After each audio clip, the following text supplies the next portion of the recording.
인사는 그죠? 우리 서로의 마음을 참 따뜻하게 해주는 것 같습니다. 근데 그걸 몰랐죠.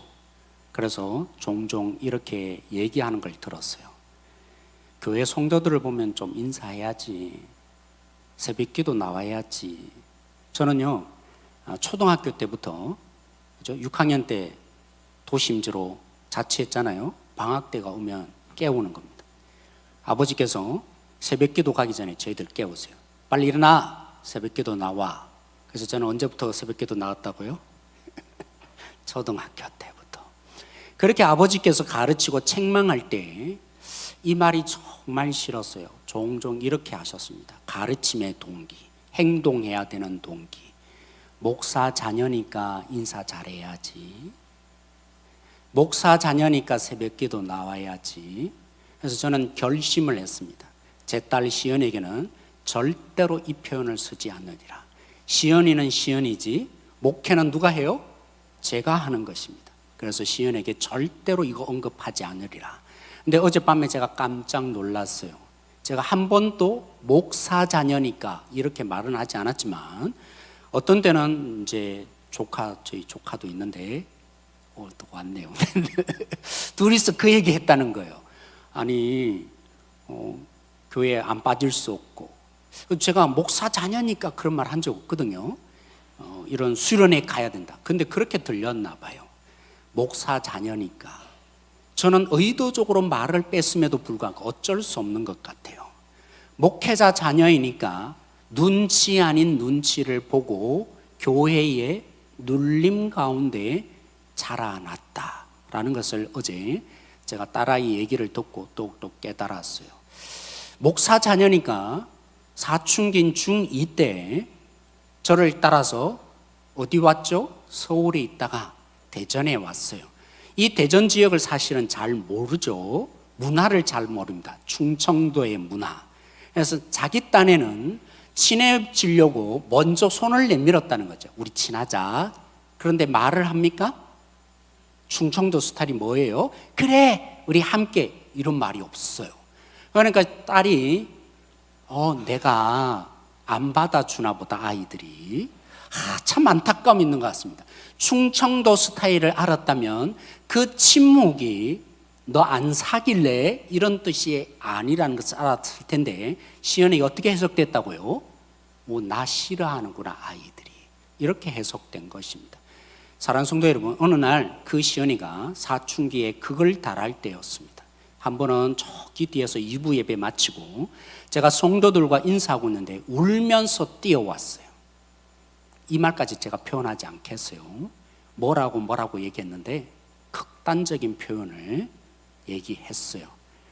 근데 제가 알고 보니까 왜 그랬냐면 제가 절대로 표현하지 않은 그 말을 어떤 성도에게 들은 것입니다. 목사 딸인데 더 잘해야지 라고 한 것입니다. 그래서 시은이가 상처를 받아서 결심을 한 것입니다. 울면서. 제가 표현 안 하겠어요.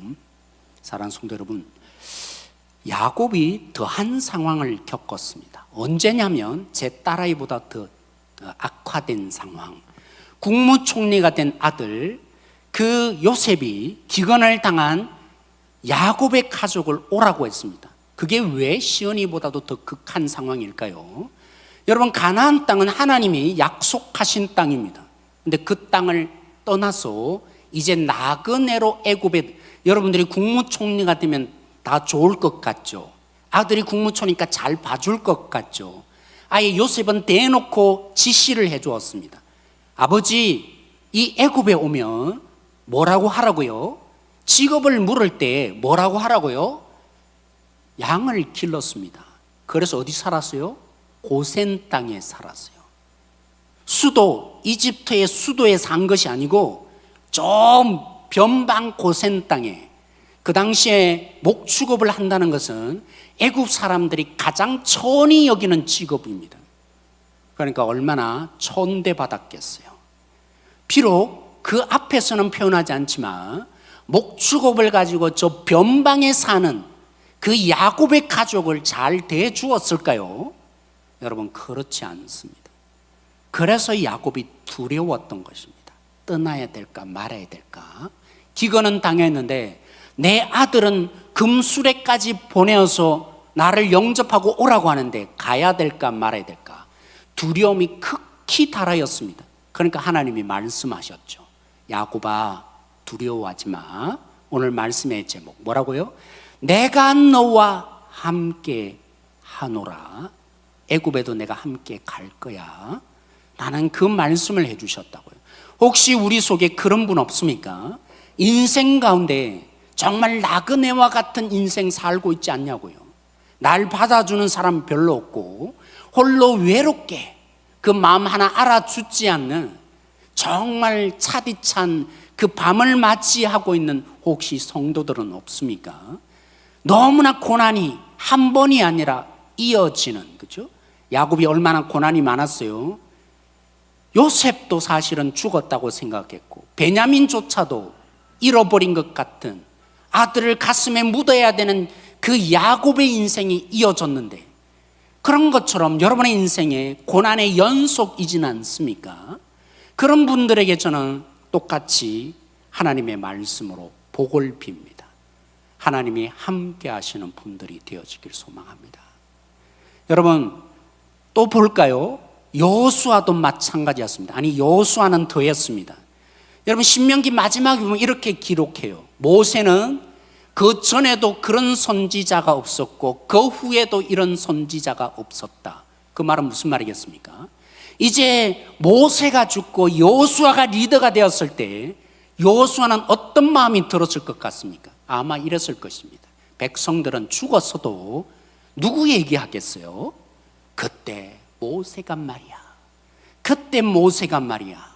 불기둥 구름기둥으로 하나님이 인도하셨지만 아니 그때 모세가 목마를 때 물을 주지 않았냐고.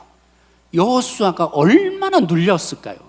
전무후무한 지도자를 이제 이양받아서 자신이 지도자가 되는데 사명이 있어요. 무슨 사명입니까? 가나안 땅, 모세가 정복하지 못한 그 가나안 땅을 정복해야 되는데 40년 전에 이미 표현했어요.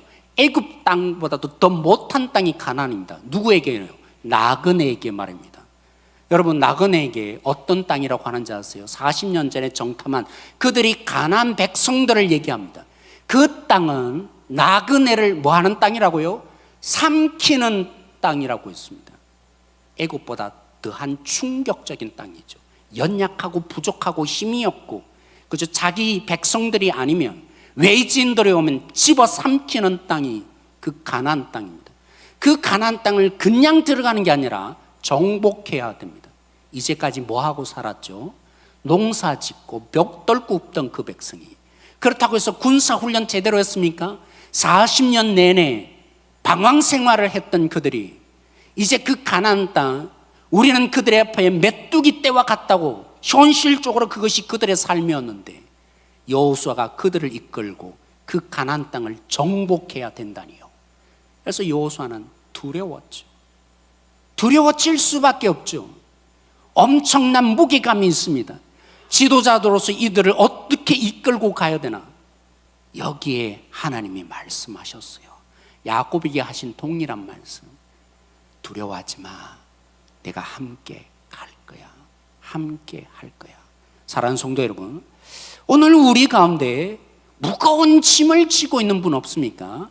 때로는 우리 모두는 한편 그런 부분이 있어요. 부모로서 민망함이 없는 부모는 없는 것 같아요. 내가 조금만 더 잘할 걸. 또 지혜가 없어서 잘못된 꾸중을 할 때도 있고 돌아서면 잘못되어서 뭔가를 지시했는데 알고 보니까 내가 화가 나서 말한 부분도 있고 나중에 지나고 나니까 그거 아니었네라고 느낄 수도 있고 뿐만이 아니라 그죠. 좀 더 좋은 집안에 태어났더라면 내가 가진 능력 이상의 그 자녀들 그런 부모 밑에 자랐으면 하는 그런 마음 없던가요? 저는요 목회자 자녀가 아니라 좀 더 좋은 집에 자랐다면 뭐 등록금 걱정도 없고 다음 뭐 공부할 것에 대해 걱정도 없을 텐데 시은이는요 걱정해요. 분명히 부모는 돈 못 대줄 거 분명하거든요. 나름대로 자기 나름대로 고민하는데 왜 미안함이 저에게 없겠어요? 우리 모두는 어쩌면 여러분 장로님 권사되면 다 편합니까? 그래서 빨리 은퇴하시려 하잖아요. 나름대로 무거운 짐이 있습니다. 내가 져야 될, 또 여러분들이 삶의 상황에 이 세상이 가만 내버려 두지 않잖아요. 이거 해라 저거 해라, 얼마나 많은 책임감을 지어주는데. 근데 때로는 저도 그래요. 나 신앙인데, 나 목사일 뿐인데, 근데 왜 나한테 이 책임감을 지우고 이것이 나의 탓인 것처럼 얘기할까? 또 요구를 하는데 나는 그거 들어줄 능력이 안 되는데, 이런 마음이 제 마음속에 들 때가 있어요. 혹시 여러분 속에 그런 리더가 되어 있지 않습니까? 혹시 여러분 속에 뭐 누가 뭘 하지 않다 할지라도 내 안에 있는 정말 무거운 책임감, 그죠? 인생에 이 책임감을 벗어날 수 없는 그런 인생이 있다면 여호수아에게 찾아오셨던 내가 너와 함께 하마, 그 목소리가 들려줬으면 좋겠습니다. 그러길 원합니다. 안 그런가 봐요. 그러지 원하지 않으세요? 사랑하는 성도 여러분, 그런데 말입니다. 하나님 함께하면 다 됩니까? 진짜 하나님 함께하면 만사천리로 여러분에게 정말 두려움이 사라지고 기쁨이 다 됩니까? 모든 사람에게 하나님이 오시기만 한다면, 하나님이 함께 해주신다면 다 평정이 되고, 그죠? 잘 됩니까? 우리 성경 구절 한번 읽어보기를 원합니다. 지난 12월 10일 화요일 묵상 본문에 나오는 건데, 아모스 5장 18절 말씀입니다. 같이 한번 읽어볼까요? 같이 읽겠습니다. 시작. 화 있을진저 여호와의 날을 사모하는 자여, 너희가 어찌하여 여호와의 날을 사모하느냐? 그날은 어둠이요 빛이 아니라. 초대 교인들은 예배 때마다 마라나타, 무슨 뜻이죠? 주님 어서 오세요, 그 신앙으로 살았습니다. 수많은 핍박에, 때로는 사자의 밥에 들어갈 때도, 불태움을 당하는 속에 예수님을 믿음에 예배 때마다 그들은 주님 어서 오세요, 이것으로 그들은 이기며 믿음을 지켜갔다면, 유대인들은요 여호와의 날을 기다렸습니다. 뭘 기다렸다고요? 여호와의 날이라고요. 선지서에 약속들이 있죠. 너희들이 이 죄악 가운데 있으면 내가 버린 것 같은데 내가 반드시 왕으로 너희 가운데 복귀하겠다. 그게 여호와의 날이에요.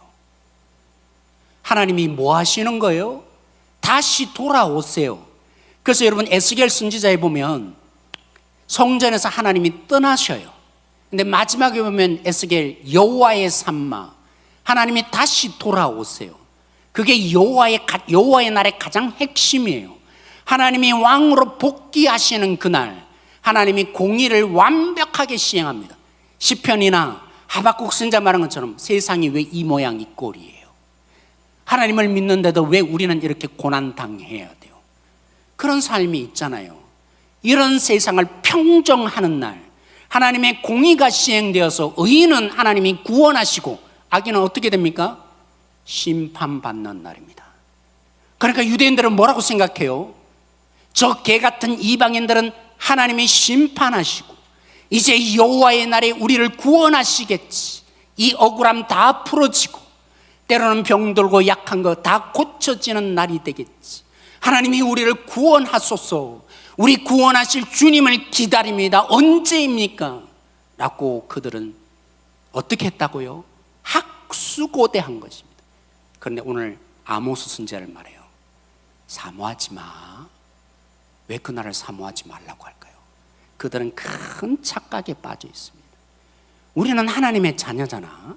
왜요? 혈통적으로 야곱의 후손이니까 하나님 우리 구원하시지. 우리 예배 드리잖아. 우리 찬양하고 있잖아. 우리 기도하고 있잖아.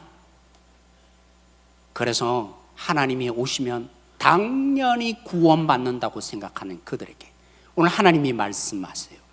착각이니라. 소망하지 마, 기대하지 마. 내가 너희들 가운데 야곱에게 함께 하시겠다고 했지만, 여호수아에게 함께 하시다고 했지만, 내가 너희들과 함께하는 그날은 심판의 날이 될 것이니라. 여러분, 우리는 얼마나 이스라엘 백성들과 다를까요? 예배 드렸잖아, 전도했잖아, 11조 했잖아. 우리는 그래도 성경 말씀 읽잖아. 그러면서 구원에 대해서 보장되어 있는 것처럼, 확실히 구원 얻은 백성이 되어 있는 것처럼, 주님 어서 오세요. 주님 나와 함께 해주세요. 이것이 우리에게 복음인 것처럼 들려진 적이 얼마나 많냐고요. 근데 하나님이 표현했어요. 그 다음 절에 여러분 읽지 않은, 그죠? 우리 19절 말씀에 그날에 내가 심판할 텐데 사자를 피하다가 곰을 만나리라. 그런 날이 될 거라고. 너희들이 맹수인 사자를 피하다가 뭘 만난다고요? 한번 발로 때리면 처참하게 상처 입을 그 곰을 너희들이 만날 거라고. 그리고 말합니다. 그래, 우여곡절 끝에 그 곰도 피하고 집으로 들어왔다고 치자. 숨을 헐떡거리며 이제 벽에 기대며 잠시 쉬었는데 그 벽에서 뱀이 나와서 너희들을 물어버리리라. 그토록 하나님이 오기를 기다리고 하나님이 함께하기를 원하는 그 이스라엘 백성들에게 하나님 뭐라고 하세요? 피할 곳이 없어. 달아나봐라. 내가 끝까지 추적해서 너희들 다 죽일 거야 라고 하나님 말씀하신 것입니다. 예배 드린다고, 찬양의 가사로, 곡조로 하나님께 드린다고 내가 받나봐라. 절기 때마다 특별하게 제물을 가져오는데 내가 받나봐라 라고 23절에 아모스가 외쳤던 것입니다. 하나님의 함께 하심이 위로가 되었던 그 백성에게 오늘 하나님은 아모스를 통해서 말씀하십니다. 너희들이 죽임을 당하는 날이요 심판의 날이 될 것이라고. 기대하지 마. 내가 온다고 기쁜 날이라고. 웃기는 소리 그만둬. 사랑하는 성도 여러분, 하나님의 함께 하심으로 두려움을 극복하고 그들이 하나님의 사명을 감당할 수 있었던 그들이었는데 그 후손들이 어떻게 되었습니까? 하나님이 심판받는 백성이 되었다고 하나님 말씀하십니다. 그렇다면 하나님의 말씀도 있었고 하나님께 예배드리던 그들이었는데 이방인인 우리는 말할 것도 없지 않겠습니까? 하나님의 특별한 간섭을 한 이스라엘 백성도 그렇게 되었다면, 하나님이 찾아오신다면, 어떤 분들은 주님 저와 함께 해주세요. 그건 뭐라고 하는 거라고요? 하나님 빨리 오셔서 저 심판해 주세요. 그렇게 기도하는 것이 될 수도 있는 것입니다. 사랑하는 성도 여러분, 그러니까 예수님이 복음이죠. 유대인도 소망이 없는데 말씀의 말자도 몰랐던 우리에게 심판은 너무나 당연한 일인데 착각하고 나는 3, 4대 교회 다녀, 나는 찬양대로 봉사하잖아, 나는 전도하잖아, 나는 헌금 많이 하잖아. 그럴 때 하나님 뭐라고 하실까요? 기대하지 마, 난 너 심판할 거야.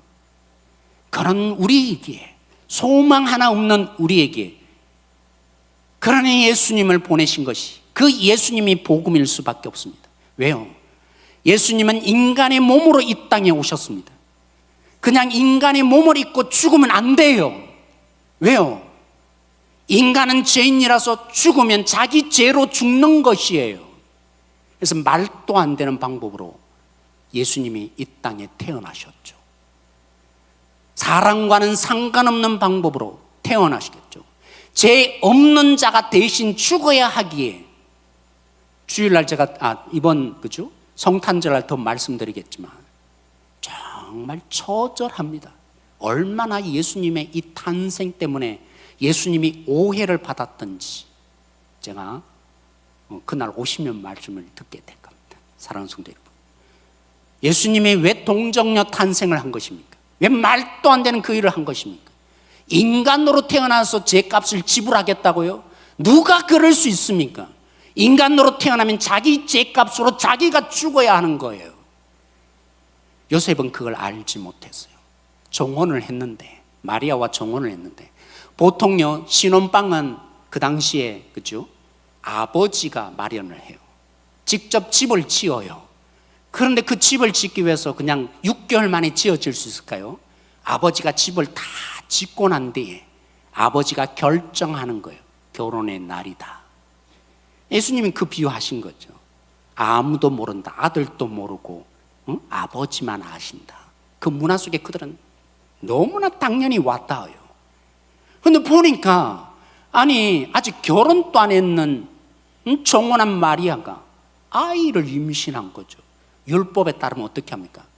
돌을 들어서 쳐 죽여야 되는 거예요. 근데 의로운 그 요셉이 율법대로 하지 않고 가만히 끊고자 그냥 몰래 누구에게도 알리지 않고 파혼을 선언하며 갈라서기를 원해요. 여기에 하나님의 역사를 모르니까, 그죠? 오늘 말씀에 말씀을 드립니다. 누가 진짜 하나님의 말씀이 있는 사람입니까? 많은 분들은 드러내려고 하세요. 너 틀렸다. 그랬다면 예수님 태어나지도 않았겠죠. 깊이 묵상하기를 바랍니다. 교회는 나 틀렸다 함으로 교회 되지 않아요. 예수님이 어떻게 이 땅에 오셨다고요? 요셉이 그랬다면 나 당연해요. 나 파혼하는 게 당연해요. 저 여자 죽이세요. 그래야 했다고요. 그래서 마태복음 1장에 그는 의로운 자라고 얘기를 하고 있죠. 제가 조금 옆으로 갔네요.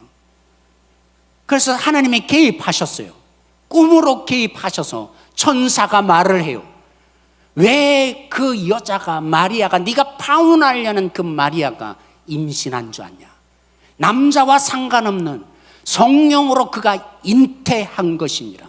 그가 태어날 때 이름을 예수라 하라. 죄에서 죄의 값을 지불하여서 뭐 하시려고요? 하나님이 임마누엘, 이사야 선지자가 예언한 대로 임마누엘 하시길 말씀드렸잖아요. 아모스 시대 되면 이제 임마누엘 하면 다 죽어야 되는 거예요. 하나님이 함께 하시면 좋다고요? 너무 자기를 몰라도 너무 모르시는 거예요. 내가 어떤 존재인지, 하나님이 어떤 분이신지 한치 모르고 하나님 함께 해주신다고 얘기하는 것은 뭐하를 요청하는 거라고요? 어서 오셔서 저를 심판해 주세요 하는 거라고요. 그런 우리에게 예수님을 십자가에 못 박아서 십자가에 죽이기까지, 그러려면 뭐 해야 합니까? 죄 없는 인간으로 태어나야 되니까. 그래서 성령으로 마리아에게 집어넣는 일을 하나님이 말도 안 되는 일을 하나님이 하신 거죠. 이제 복음을 알게 되었어요. 첫 복음을 전에 들은 것은 이제 마리아 외에 요셉이에요. 그렇구나. 우리의 죄를 사하기 위해서 그 아들을 이 땅에 보내시고자 하나님이 역사한 몸이 내 아내가 될 마리아이구나. 하나님의 함께 하심이 진짜 복이 되었네 라는 것을 그저 요셉이 깨닫게죠. 사랑하는 성도 여러분, 아이러니입니다. 마태복음 첫 시작이 하나님이 함께 하신다는 것, 마지막이 하나님이 함께 하신다는 겁니다. 근데 예수님은요, 이 땅에 33년 살면서 언제나 어디서나 함께 할 수 없었습니다.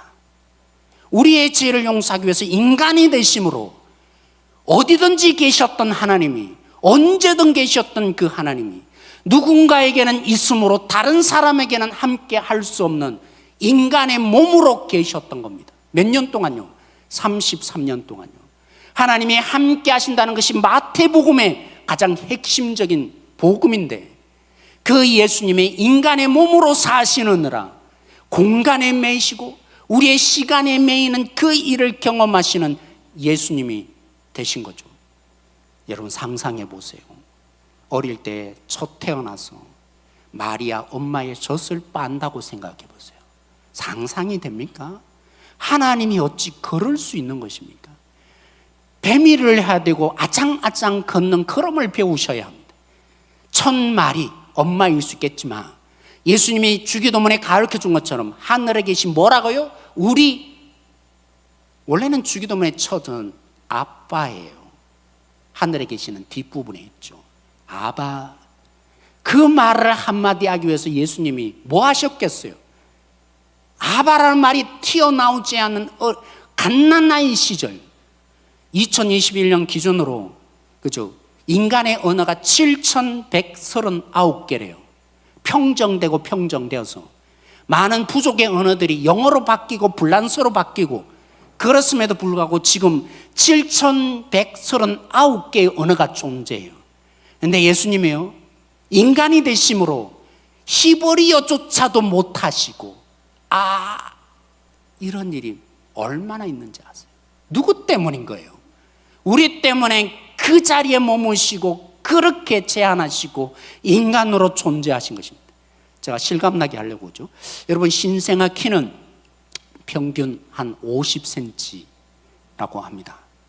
제 키가 옛날에는 제 키가 좀 작으니까 이렇게 말했어요. 저 70이에요. 170.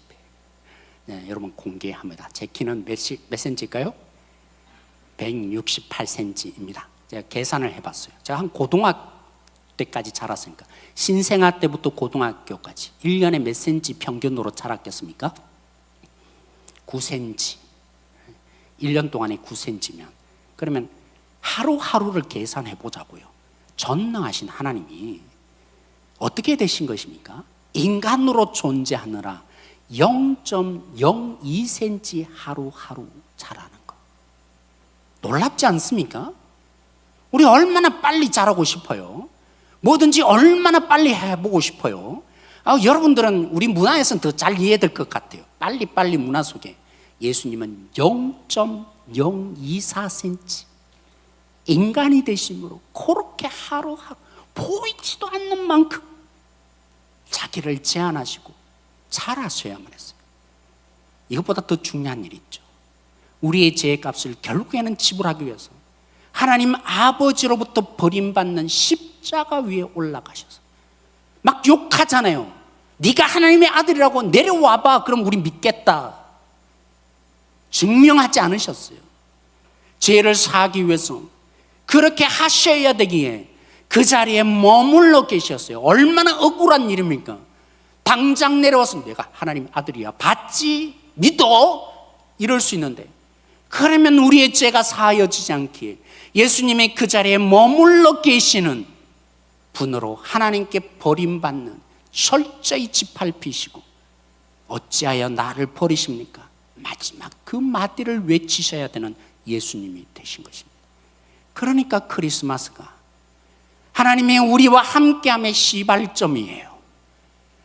다 죽을 수밖에 없는, 그래서 하나님이 오시면 벌벌 떨고 지옥불에 던져져야 될 우리들이 이제 예수님이 오심으로 예수님을 믿는 자는 누구든지 하나님의 오심이 복이 되는 놀라운 복음이 전하여진 것입니다. 여러분, 애굽에서 나그네로 살았던 그 야곱처럼 나를 받아주는 한 사람이 없다 할지라도, 심지어 제가 그랬죠. 왕따가 뭐라고요? 왕은 따로 노는 법이라고. 예수님 믿음에 여러분들을 별로 안 좋아할 거예요. 오늘 세상은 더 그래요. 그렇죠? 싫어. 예수의 옛자도 꺼내기 어려운 오늘 이 땅 가운데 왕은 따로 놀 수 있는 비결이 있어요. 우리를 받아주시는 그 한 분, 자신을 십자가에 내어주시고 하나님 아버지로부터 배척을 당하신 그 예수님 덕분에 우리는 애굽에서 나그네로 살았던 야곱과는 비교할 수 없는 이 땅 가운데 하나님의 백성으로, 하나님의 나라의 시민권자로서 이 땅의 나그네로 당당히 살아낼 수 있는 것입니다. 가나안을 정복했던 그 여호수아, 임마누엘의 하나님으로 인해서 우리는 복음을 이 땅으로 정복해 나갈 것입니다. 여러분, 제가 의정부에 있을 때 한 30년 돼가나요? 그때가 가장 경제적으로 힘들다 그랬어요. 한 번도 제가 듣기로는 경제가 좋아졌다는 얘기 들어본 적이 없어요. 또 시간이 지나면 그때가 제일 힘들었다고, 그 다음에 또 되니까 2000년 된 그때가 또 제일 힘들대요. 지금에서는 또 뭐라 그래요? 지금만큼 힘든 때가, 맞죠? 경제는 나아지는 법이 없는 것 같아요. 살아보면 살아볼수록 힘든 시대 속에 우리 모두가 살고 있는데, 세상이 아무리 어수선하고 소망 하나 없다 할지라도, 경제는 점점 뒷걸음친다 할지라도 주님이 함께 하시는 복이 임하는 자는 기쁨이 빼앗기지 않습니다. 내게 능력 주시는 자는 내가 모든 것을 할 수 있다며 빌립보서 내내 기뻐 기뻐 기뻐라고 한 것처럼, 우리의 환경이 우리를 뒤엎는다 할지라도, 정말 우리의 삶을 속인다 할지라도 예수님 믿음에 어떤 고난이 찾아온다 할지라도 나와 함께 하시는 그 주님으로 인해서 우리는 기뻐하게 될 것입니다. 그런 능력을 볼 때 세상이 나도 주님 믿어보자 하게 될 것입니다. 하나님은 언제 가장 영광을 받으십니까? 우리의 믿음을 지켜갈 때입니다. 고난과 환난 가운데 주님으로 그 고난을 풍랑이 돛대가 되어서 더 빨리 나아가는 그 신앙이 보여질 때 하나님은 영광을 얻게 될 것입니다. 얼마나 많이 속여왔습니까? 여러분들을 예수님 믿게 하려고 얼마나 많이 속여왔습니까? 부자 되면 하나님 영광 받는다, 1인자가 되면 영광 받는다, 속으신 것입니다. 진짜 하나님의 영광은 환난과 역경과 고난 속에 처절함이 있지만 안 아프다는 게 아니에요. 여러분들이 기쁨을 오해하시는 분들이 많은데 그저 그냥 이런 상황에도 내가 기뻐한다는 것은요, 미친 사람이에요. 난 이렇게 고난 당하는데 좋아하는 것은 미친 사람이에요. 성경을 그게 기쁨이라 하지 않아요. 세상이 말하는 기쁨이죠. 성경이 말하는 기쁨은 오직 그 예수님이 내 안에 계셔서 함께함으로 고난 속에 눈물이 있고 아픔이 있지만 한 걸음 한 걸음 그런 나를 이 축복의 자리로 주님의 능력으로 삼아서 나에게 이 하나님의 영광을 보게 하심에 그게 진짜 하나님이 영광 받으시는 거죠. 여러분을 얼마나 속여왔든지, 탐욕에 찌던 여러분들을 얼마나 속여왔든지, 부자 되세요, 건강해집니다, 잘 되세요, 그러면 하나님이 영광 받으실 거라고. 성경에 잘 보세요. 그런 적이 있던가요? 별로 없어요. 성경을 잘 들여다보세요. 하나님이 언제 영광 받으세요? 예수님이 저 빨리 죽여주세요. 하나님이 십자가를 통해 영광 받음에 나도 영광이 됩니다. 이게 예수님이었다면 그 예수님을 믿는 우리 속에 진짜 기회예요. 어려움에 처하고 눈물이 있고 고난이 많은 오늘 이 땅의 삶에 주님이 함께 하심으로 나는 여전히 아프고 힘들지만 그 주님을 여전히 붙드느라 부들부들하지만 그래도 붙들고 있는 이 자리 속에 하나님이 영광을 얻으세요. 그러려고 죄를 사하셨으며 주님이 이 땅에 자신을 내려놓고 자신을 버리시고 인간의 제한된 시간과 공간에 오시고 그러려고 예수님이 우리 대신에 십자가에 매달려서 하나님께 버림받는 그 일을 하신 것입니다. 오늘 한 분 한 분들이 성탄절을 맞이해서 생각해 보십시다. 내 편한 대로 살고자 원하는 오늘 이 땅에 나의 편리를 위해서 하나님의 능력을 빌어 쓰기를 원하는 오늘 여기 속에 신앙의 결정이 다 무엇이었습니까? 내게 방해되면 안 하려고 하고 내가 아프면 그 일 안 하려고 하고 얼마나 우리들의 신앙이 주님 함께 해달라고 했는데 정말 주님 함께 하십니까? 주님 함께 하심으로 심판의 대상이 된 것은 아닙니까? 정말 주님이 함께 하심으로 예수님의 그 절절한 제사하기 위해서 자신의 모든 것 내려놓으시고 우리를 하나님이 함께 하심으로 우리도 그렇게 바꾸어 가시는 주를 위해서 살고 저 지체들을 위해서 살고 싶은 그 진정한 사명자 과연 주님이 함께 하고 계십니까?